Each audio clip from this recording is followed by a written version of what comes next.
दोस्तों नमस्कार। प्रधानमंत्री नरेंद्र मोदी ने भारत के राष्ट्रपिता महात्मा गांधी जिन्हें कि बापू भी कहा जाता है, उनको लेकर के एक ऐसा बयान दिया है जिससे कि नरेंद्र मोदी की एक बार फिर से जगहसाई हो रही है, फिर से एक बार इनकी आलोचना हो रही है, न सिर्फ देश में बल्कि विदेशी मीडिया के द्वारा भी।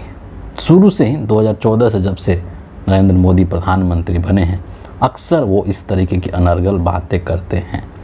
न जाने कितने झूठ बोले होंगे प्रधानमंत्री नरेंद्र मोदी ने सार्वजनिक तौर पर अपने भाषणों में, लेकिन जब से 2024 का लोकसभा चुनाव शुरू हुआ है और ख़ास करके पहले चरण के चुनाव के बाद से नरेंद्र मोदी ने लगातार बारंबार झूठ बोले हैं और सफ़ेद झूठ बोले हैं, जिसको कि सुन कर के दुनिया का सबसे झूठा आदमी भी शायद शर्मा जाए। लेकिन नरेंद्र मोदी रुकने का नाम नहीं ले रहे हैं, थमने का नाम नहीं ले रहे हैं। लेकिन इस बार देश के राष्ट्रपिता महात्मा गांधी को लेकर के मोदी जी ने जो बयान दिया है वो एक बहुत ही शर्मनाक बयान है और नरेंद्र मोदी के जुबान से, जो कि देश के प्रधानमंत्री हैं, उनके मुंह से इस तरह की बात कहना कतई शोभा नहीं देता है। लेकिन वजह क्या है आखिर, है ना, वो क्या बोले हैं, उस पर लोगों की क्या प्रतिक्रिया आ रही है, उसको तो वो तो ठीक है, लेकिन आखिर वजह क्या है, उद्देश्य क्या है नरेंद्र मोदी का इस तरीके की बातें कहने का। क्योंकि गलती जो होती है वो एक बार हो सकती है, बार बार नहीं हो सकती है। अनजाने में आदमी एक बार कुछ गलत बोल देगा, लेकिन अगर बार बार कोई व्यक्ति गलत बोल रहा है, गलत स्टेटमेंट दे रहा है, इसका मतलब है कि उसका कुछ खास मकसद है, वो बार बार चीज़ रिपीट करने का, वो बार बार गलती नहीं कर रहा है। और यहाँ भी नरेंद्र मोदी का एक खास वजह है इस तरीके की गलत स्टेटमेंट देने का, गलत बयानी देने का और राष्ट्रपिता के नाम पर इस तरीके से गलत बात बोल देने का।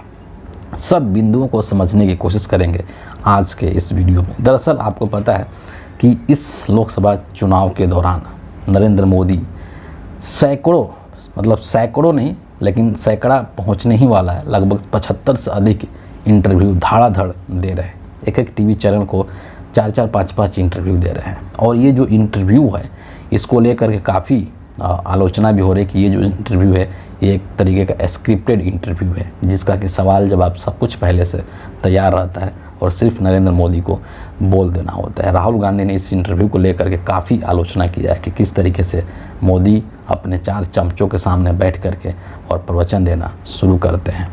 ठीक है, तो उसी सिलसिले में ABP को ये इंटरव्यू नरेंद्र मोदी दे रहे थे और उस इंटरव्यू के दौरान नरेंद्र मोदी ने महात्मा गांधी को लेकर के ये बोल दिया कि गांधी फिल्म आने से पहले दुनिया में महात्मा गांधी को कोई भी नहीं जानता था। जब गांधी फिल्म आई तब जा कर के लोगों के अंदर जिज्ञासा हुआ और लोग ये पूछने लगे कि भाई ये कौन व्यक्ति है जिसका कि नाम महात्मा गांधी है। ये स्टेटमेंट दिया है नरेंद्र मोदी ने। अब इस चीज़ को लेकर के काफ़ी बयानबाजी हो रही है सोशल मीडिया पर, तमाम जगहों पर लोग काफ़ी वीडियोस भी बना रहे हैं। कुछ चीज़ें हैं जो यहाँ पर समझना बहुत ज़रूरी है। दरअसल जिस फिल्म के बारे में नरेंद्र मोदी जिक्र कर रहे हैं वो फिल्म गांधी नाम से तकरीबन 1982-83 के आसपास में रिलीज़ हुई थी और एक ब्रिटिश डायरेक्टर हैं जिनका के नाम रिचर्ड एटनबरो है। उन्होंने ही इस फिल्म को बनाया था और ये फिल्म इतनी सक्सेसफुल हुई थी कि इसको कई सारे इंटरनेशनल अवार्ड्स भी मिले थे। जो रिचर्ड एटनबरो हैं उन्होंने अपने एक इंटरव्यू के दौरान ये भी कहा था कि गांधी जी जो हैं इस दुनिया में, न सिर्फ भारत में बल्कि पूरी दुनिया में लाखों लोगों के लिए प्रेरणा के स्रोत रहे हैं। और भी बहुत सारी बातें महात्मा गांधी को लेकर गई थी और उन्हीं महात्मा गांधी के बारे में मोदी जी का ये ख्याल है कि 1982-83 से पहले महात्मा गांधी को दुनिया में कोई भी नहीं जानता था। दोस्तों मैं एक बात आपको बता दूं कि महात्मा गांधी वो शख्सियत हैं जिसको लेकर के पूरी दुनिया में एक सोच अलग तरीके का है। आपको नेल्सन मंडेला से लेकर के और मार्टिन लूथर किंग तक, जिसके बारे में मोदी जी ने बोला है कि नेल्सन मंडेला को पूरी दुनिया जानती है, मार्टिन लूथर किंग जूनियर को पूरी दुनिया जानती है, लेकिन मोदी जी ये बोलना भूल गए कि नेल्सन मंडेला से लेकर के और मार्टिन लूथर किंग तक, ये सभी लोग, चाहे आइंस्टाइन हो, एल्बर्ट आइंस्टाइन हो, ये सभी लोग गांधी जी को अपना आदर्श मानते थे, गांधी जी से काफ़ी प्रेरणा लेते थे। उस व्यक्ति को मोदी जी कह रहे हैं कि इनको 1982-83 से पहले दुनिया में कोई नहीं जानता था। दुनिया के अंदर सैकड़ों ऐसे देश हैं जहाँ पर गांधी जी की स्टैचू लगी हुई है, गांधी जी की मूर्ति लगी हुई है। दुनिया में से सैकड़ों देश हैं जहाँ पर गांधी जी के नाम पर टिकट बने, डाक टिकट जारी हुए। और उस गांधी जी के बारे में मोदी जी का कहना है कि इनको 1982-83 से पहले कोई नहीं जानता था। और गांधी जी की जो अंतर्राष्ट्रीय ख्याति है, जो अंतर्राष्ट्रीय पहचान है, वो इस फिल्म के वजह से है। क्या गांधी जी की पहचान एक फिल्म की मोहताज है? क्या आप इसी से सहमत हैं? बिल्कुल भी नहीं होंगे। गांधी जी ने पूरी दुनिया को सत्य और अहिंसा का पाठ पढ़ाया है, और जिस रास्ते पर दुनिया के बड़े से बड़े महान लोग चले हैं और उसका अनुपालन किए हैं। 1915 में जब हिंदुस्तान गांधी जी आए थे, उसके बाद से इन्होंने देश को आज़ाद कराने की एक मुहिम चलाई। आपको पता है कि उस वक्त भारत अंग्रेज़ों के अधीन था, गुलाम था। और यहाँ पर जब गांधी जी आए तो किस तरीके से, वो एक बैरिस्टर थे, वकील थे, उन्होंने अपने सूट बूट को त्याग करके और हिंदुस्तान की जो पृष्ठभूमि थी, हिंदुस्तान की जो लोगों की स्थिति थी, उससे खुद को कनेक्ट करने के लिए एक लाठी और एक धोती पहन करके पूरे देश को उन्होंने नाप दिया। और उसी लाठी और उसी धोती के बदौलत उन्होंने इस देश से अंग्रेज़ों को भगा दिया। उस स्वतंत्रता आंदोलन में देश के अनेक वीर सपूतों का रोल था, योगदान था, लेकिन उसमें सबसे अगर अहम योगदान किसी का था तो वो महात्मा गांधी का था, जिसके बदौलत आज हम स्वतंत्र भारत में सांस ले पा रहे हैं। और उस व्यक्ति के बारे में नरेंद्र मोदी का कहना है कि उनको कोई नहीं जानता था गांधी फिल्म आने से पहले। इस तरीके का बयान जब मोदी जी ने दिया है, उसको लेकर के काफ़ी सारे लोग आक्रामक हो गए हैं, कांग्रेस पार्टी के लोग भी, तमाम नेता भी। और सोशल मीडिया पर, खास करके ट्विटर के ऊपर आप अगर देखेंगे तो उस पर एक बाढ़ सी है जिसमें लोग मोदी जी की आलोचना कर रहे हैं। मैं कुछ महत्वपूर्ण चीज़ें हैं, ट्वीट यहाँ पर हैं कुछ लोगों के, 2-3 लोगों के, जो कि आपसे शेयर करूँगा कि उन्होंने क्या रिएक्शन दिया है। सबसे पहले राहुल गांधी ने क्या कहा, ये जब मोदी जी का इस तरीके का जब बयान आया तो उसके तुरंत बाद राहुल गांधी ने कहा, 2 ट्वीट किया है। सबसे पहला जो ट्वीट राहुल गांधी ने किया उसमें वो कहते हैं कि सिर्फ एंटायर पॉलिटिकल साइंस के छात्र को ही महात्मा गांधी के बारे में जानने के लिए फिल्म देखने की ज़रूरत रही होगी। इसके बाद देर शाम राहुल गांधी ने एक वीडियो क्लिप भी जारी किया अपने ट्विटर हैंडल पर और तमाम सोशल मीडिया पर, और उसमें उन्होंने कई सारी बातों का उल्लेख किया था। जैसे वो कहते हैं कि महात्मा गांधी वो सूर्य हैं जिसने पूरे विश्व को अंधेरों से लड़ने की ताकत दी है। सत्य और अहिंसा के रूप में बापू ने दुनिया को ऐसा मार्ग दिखाया जो कमज़ोर से कमज़ोर व्यक्ति को भी अन्याय के खिलाफ खड़े होने का और लड़ने का साहस देता है। उन्हें किसी शाखा शिक्षित के प्रमाण पत्र की ज़रूरत नहीं है। शाखा शिक्षित से यहाँ आशय है संघ, है ना, संघ में जो हाफ पैंट पहन करके और जो शिक्षा दी जाती है उसी के तरफ यहाँ पर राहुल गांधी ने इशारा किया है। इतना ही नहीं, इसके अलावा कांग्रेस पार्टी के जो श्रीनिवास वीवी हैं, उन्होंने एक तस्वीर शेयर करते हुए, टैग करते हुए लिखा है कि हेलो मोदी जी, ये अंतर्राष्ट्रीय अखबार आपके जन्म 1950 होने से 20 साल पहले का है। एक अखबार की कटिंग उन्होंने लगाई है और उसके बारे में कहा, जिसमें कि लिखा हुआ कि most talked about man in the world. Gandhi ji को तस्वीर उसमें लगी हुई है। उसमें और वो लिखते हैं कि गर्मी ज़्यादा हो रही है, इलाज कराइए प्रभु।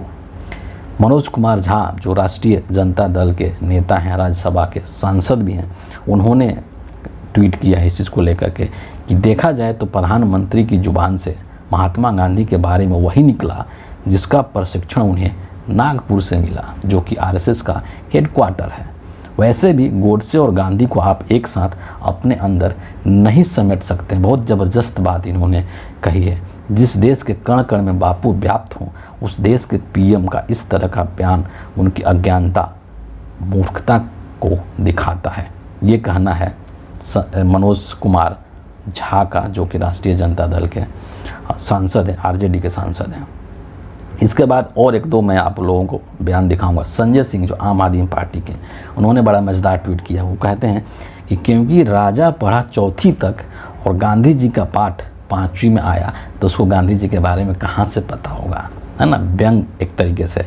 इसके बाद अंतिम जो ट्वीट में दिखाऊंगा आपको, वो प्रियंका गांधी वाड्रा का है, जिन्होंने कि ट्वीट करके कहा है कि बड़े बुजुर्गों ने कहा है कि जब व्यक्ति पर मैं हावी होता है तो उससे न तो हरि मिलते हैं न ज्ञान। आज मोदी जी से ये सुनने को मिला कि महात्मा गांधी जी पर जब तक एक अंग्रेज ने पिक्चर न बनाई तब तक उन्हें कोई जानता नहीं था। वाह, पूरी दुनिया सिर्फ उन्हें जानती ही नहीं थी, अनेक देशों के आज़ादी के आंदोलन भी उनसे प्रेरित थे, महात्मा गांधी से। प्रधानमंत्री जी को अपने देश के इतिहास और आज़ादी के आंदोलन के नायकों के बारे में इतनी कम जानकारी है, यह जानकर हैरानी होती है। शायद उनके लिए गांधी जी भी एक PR स्टंट ही है। ठीक है, तमाम लोग जो हैं, ये तो मैंने चंद लोगों के ट्वीट्स आपको दिखाए, लेकिन आप सोशल मीडिया पर जाएंगे तो आपको भरमार है, वहाँ पर तमाम लोग नरेंद्र मोदी के इस बयान की आलोचना कर रहे हैं और तरस भी खा रहे हैं लोग। लेकिन सवाल सिर्फ इतना भर नहीं है कि मोदी जी ने ये बोल दिया और लोग उनकी आलोचना कर लगे। मुख्य सवाल ये है कि आखिर नरेंद्र मोदी इस तरह की बातें क्यों बोल रहे हैं। मैंने शुरू में ये चीज़ कहा कि गलती एक बार हो सकती है। अगर कोई व्यक्ति बार बार गलती कर रहा है, इट मीन्स कि वो इसका कुछ प्लान है जिसके तहत वो चीज़ें बार बार रिपीट कर रहा है। क्योंकि गलती जो है वो गलती से एक बार हो जाती है, गलती बार बार नहीं होती है। लेकिन मोदी जी यहाँ पर बार बार इस तरीके की चीज़ें बोल रहे हैं, है ना। जैसे मैं आपको कुछ एग्जांपल्स दूँ, कांग्रेस पार्टी के मैनिफेस्टो में उनको मुस्लिम लीग की झलक दिखाई देने लगती है। मंगलसूत्र बेचने की बात करने लगते हैं कांग्रेस वाले, तुम्हारा मंगल सूत्र बेच देंगे, तुम्हारे गाय भैंस को लेके जाएंगे, मटन मीट मछली और पता नहीं टोटी लेकर के जाएंगे, बिजली काट देंगे कांग्रेस वाले, और पता नहीं तुम्हारे बैंक अकाउंट से पैसे लेकर के चले जाएंगे। इस तरीके की लगातार बयान दे रहे हैं। मुजरा करने वाली बात पर काफ़ी फजीहत हुई थी, है ना। तो आखिर क्यों इस तरह की बात कर रहे हैं। और अब जो है ये महात्मा गांधी को लेकर के, राष्ट्रपिता बापू को लेकर के इस तरीके की बात कर रहे हैं, है ना। दरअसल इसके पीछे नरेंद्र मोदी की एक सोची समझी रणनीति है। ये भी नहीं बोल रहे, ऐसा नहीं है कि नरेंद्र मोदी को ये सब चीज़ें पता नहीं है, सब कुछ पता है, लेकिन जानबूझ करके नरेंद्र मोदी इस तरीके की बातें बोल रहे हैं। और उसके पीछे सिर्फ और सिर्फ एक ही उद्देश्य है नरेंद्र मोदी का, और वो उद्देश्य क्या है जानते हैं। वो उद्देश्य है कि इस देश की जनता का ध्यान भटकाया जाए। पूरे 10 सालों में नरेंद्र मोदी ने ऐसा एक काम नहीं किया जिसके बदौलत ये जनता के बीच में जा कर के और अपने उस काम के बारे में बोल करके और जनता से वोट मांग सके कि भैया 2014 से लेकर के और 2024 के बीच में मैंने ये काम किया है और इन्हीं काम के बदौलत आप मुझे वोट दीजिए। ऐसा एक काम भी नरेंद्र मोदी के पास नहीं है।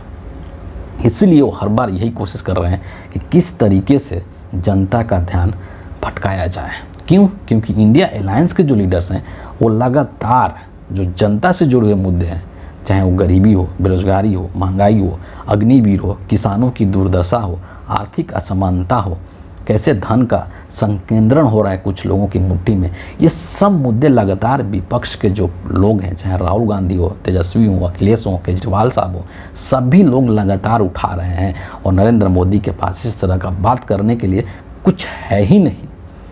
क्या करेंगे मोदी जी?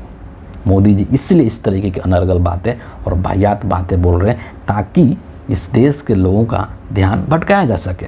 इस देश के लोग का ध्यान उस तरफ जाए ही नहीं। लेकिन मज़ेदार बात यह है कि लोग नरेंद्र मोदी के ये जो चाल है उसमें फंस नहीं रहे हैं और लोग जो हैं वो अपने मुद्दों पर टिके हुए हैं। और सबसे जो त्रासदी कह लीजिए वो हिंदुस्तान की मीडिया का है ना, जो सो कॉल्ड जर्नलिस्ट हैं तथा कथित जो पत्रकार हैं, उनकी सबसे बड़ी त्रासदी है कि वो इस तरह के इंटरव्यू ले रहे हैं। हालांकि उसमें मुझे नहीं लगता है कि उनका कोई योगदान है, वो सिर्फ शक्ल दिखाने के लिए उनको मूर्ति की तरह बैठा दिया जाता है कि आप एक्सप्रेशन दीजिए, क्योंकि सवाल और जवाब तो पहले से ही तैयार है। इस तरीके के बयानात जब देश का एक प्रधानमंत्री देता है कि गांधी फिल्म आने से पहले महात्मा गांधी को दुनिया में कोई नहीं जानता था, तो उन तथाकथित पत्रकारों के अंदर इतनी सी हिम्मत नहीं होती है कि वो पलट करके एक सवाल पूछते कि मोदी जी ऐसा तो बिल्कुल भी नहीं है, इतनी भी हिम्मत नहीं है। किस तरीके से ये पत्रकारिता के नाम पर कलंक लगा रहे हैं, पत्रकारिता को किस तरीके से कलंकित कर रहे हैं और पत्रकारिता के जो धर्म है उससे किस तरीके से ये लोग विमुख हो चुके हैं, उसके आपको एग्जाम्पल्स आजकल बहुतेरे देखने को मिल रहे हैं। और उसी में से आज का ये जो इंटरव्यू था एबीपी का, वही वो चीज़ दिखाने की कोशिश करता है। लेकिन ये सब जो चीज़ें हैं वो जिस मंशा के साथ, जिस उद्देश्य के साथ मोदी जी कर रहे हैं उसमें वो फलीभूत नहीं हो पा रहे हैं, क्योंकि पब्लिक जो है उस चीज़ को एक्सेप्ट नहीं कर रही है ना।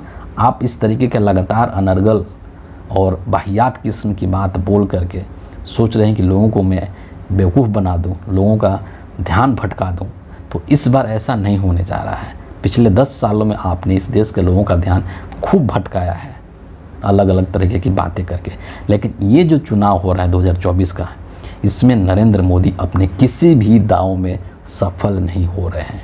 जो भी चाल वो चल रहे हैं वो चाल न सिर्फ फ्लॉप हो रहा है बल्कि इनके ऊपर ही उल्टा पड़ रहा है। और ये चीज़ भी जो महात्मा गांधी को लेकर के मोदी जी ने बोला है, ये चीज़ भी नरेंद्र मोदी के ऊपर उल्टा पड़ने वाला है। इससे इनको किसी भी तरीके का कोई राजनीतिक लाभ नहीं मिलेगा। और एक और चीज़ मैं चलते चलते बोलूँगा कि ये जो संघ विचारधारा के जो लोग हैं, जो संघी मानसिकता के लोग हैं, आरएसएस के विचारधारा के लोग हैं, उनके लिए कभी भी गांधी या अंबेडकर सम्मानीय नहीं रहे हैं। नरेंद्र मोदी या बीजेपी के और जो नेता हैं उनकी ये मजबूरी है कि वो महात्मा गांधी के सामने अपना सर झुकाते हैं। हकीकत ये है कि न तो महात्मा गांधी को पसंद करते हैं, न वो अंबेडकर को पसंद करते हैं, न वो अंबेडकर के संविधान को पसंद करते हैं, लेकिन मजबूरी है कि उनको गांधी के सामने सर झुकाना पड़ता है। क्योंकि पूरी दुनिया में अगर हिंदुस्तान की पहचान है तो वो नेहरू और गांधी जैसे लोगों से है, अंबेडकर जैसे लोगों से है। दुनिया में भारत की पहचान आरएसएस से नहीं है, नरेंद्र मोदी से नहीं है, अमित शाह से नहीं है। इसीलिए इन संघियों की मजबूरी है गांधी और अंबेडकर का सम्मान करना। हकीकत ये है कि ये लोग बंद कमरे में सावरकर और गोडसे की पूजा करने वाले लोग हैं, तो कैसे वो गांधी को सम्मान करेंगे अपने दिल से। इसीलिए कहा है मनोज कुमार झा ने कि दोनों ही विचारों को आप एक साथ नहीं समेट सकते हैं। गांधी के और गोडसे के विचारों को आप एक साथ नहीं समेट सकते हैं। ये मजबूरी है नरेंद्र मोदी की या बीजेपी की। आगे आगे अभी एक चरण का चुनाव बाकी है, 1 जून को होना है। और उसके पहले ये जो इंटरव्यू का सिलसिला है, जिसका इंटरव्यू भी दरअसल ये एक तरीके का प्रचार ही है ना, कि मोदी जी रैली में नहीं जा रहे हैं, मान लीजिए कोई जनसभा को संबोधित नहीं कर रहे हैं, तो इस तरीके के इंटरव्यू के माध्यम से वो एक तरीके से प्रचार ही कर रहे हैं लोगों के बीच में, है ना। क्योंकि गोदी मीडिया तो दिन रात उन्हीं को दिखाता है। लेकिन कुछ नहीं होने वाला है। नरेंद्र मोदी इस तरीके के जो प्रायोजित, जो स्क्रिप्टेड इंटरव्यूज़ दे रहे हैं और इन इंटरव्यूज़ के माध्यम से जो बातें वो कह रहे हैं, उन बातों में कोई सच्चाई नहीं है। उसमें एक भी 70, 75, 80 पता नहीं कितने इंटरव्यू दे डाले हैं। उन सभी इंटरव्यूज़ को आप देख लीजिए, उसमें एक ऐसी बात नहीं मिलेगी जो कि इस देश के वास्तविक समस्याओं से जुड़ी हुई हो और जिसको लेकर के नरेंद्र मोदी गंभीर हो। काम की चीज़ उसमें एक भी नहीं मिलेगी। सब कुछ जो है वो बकवास, एक से बढ़ कर के एक वाहियात बातें नरेंद्र मोदी ने उन इंटरव्यूज़ के दौरान करी है और गोदी मीडिया के लोग उसको चुपचाप सुनते रहे हैं। फिलहाल इस वीडियो के लिए इतना ही है। आप सभी का बहुत बहुत धन्यवाद।